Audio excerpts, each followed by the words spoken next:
ಎಲ್ಲರಿಗೂ ನಮಸ್ಕಾರಗಳು. ಇಂದಿನ ಈ ವಿಡಿಯೋದಲ್ಲಿ ಸ್ಯಾಟ್ಸ್ನಲ್ಲಿ ನಾಮಿನಲ್ ರೋಲ್ ಸ್ಕ್ರೀನ್ ಅಪ್ಡೇಟ್ ಮಾಡುವ ವಿಧಾನವನ್ನ ತಿಳಿಸಿಕೊಡುತ್ತೇನೆ. ನೀವು ಇಲ್ಲಿಯವರೆಗೆ ನನ್ನ ರೈಸಿಂಗ್ ಸನ್ ಚಾನೆಲ್ ಅನ್ನು ಸಬ್ಸ್ಕ್ರೈಬ್ ಮಾಡಿಕೊಂಡಿಲ್ಲವೆಂದಲ್ಲಿ ದಯವಿಟ್ಟು ಸಬ್ಸ್ಕ್ರೈಬ್ ಮಾಡಿಕೊಳ್ಳಿ. ಲಾಗಿನ್ ಅಂತ ಕೊಟ್ಟಾಗ important note in school login, submit the nominal roll screen before 20 March 26 submit the student attendance details ಹಾಗೂ complete all academic year activities. ಈ 3 ಮಾಹಿತಿಯನ್ನು ಅತಿ ತುರ್ತಾಗಿ ಭರ್ತಿ ಮಾಡಬೇಕಾಗುತ್ತದೆ. ಕೆಳಗಡೆ ಇರುವ ಕ್ಲೋಸ್ ಬಟನ್ ಮೇಲೆ ಕ್ಲಿಕ್ ಮಾಡಿ, ಶಾಲೆಯ ಯೂಸರ್ ಐಡಿ ಹಾಕಿ, ಸೆಂಡ್ ಒಟಿಪಿ ಮೇಲೆ ಕ್ಲಿಕ್ ಮಾಡಿ, ನಂತರ ಒಟಿಪಿಯನ್ನು ನಮೂದಿಸಿ.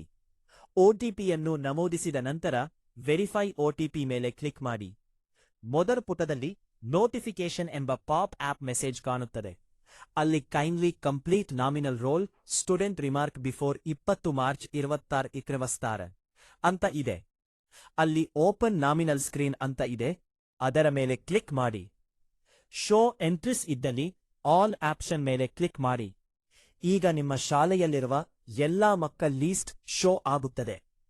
ವಿದ್ಯಾರ್ಥಿಗಳ ಹೆಸರಿನ ಮುಂದುಗಡೆ ಎಸ್ ಅಂತ ಆಪ್ಷನ್ ಇದೆ, ಅದನ್ನು ಚೇಂಜ್ ಮಾಡಲು ಹೋಗಬೇಡಿ.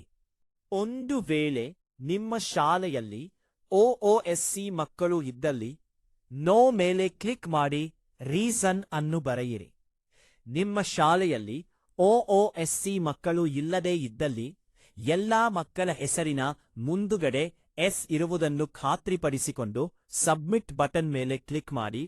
ಈವಾಗ ನಿಮ್ಮ ಶಾಲೆಯ ಎಲ್ಲ ಮಕ್ಕಳ ನಾಮಿನಲ್ ರೋಲ್ ಈ ವರ್ಷಕ್ಕೆ ಅಪ್ಡೇಟ್ ಆಗುತ್ತದೆ. ಧನ್ಯವಾದಗಳು.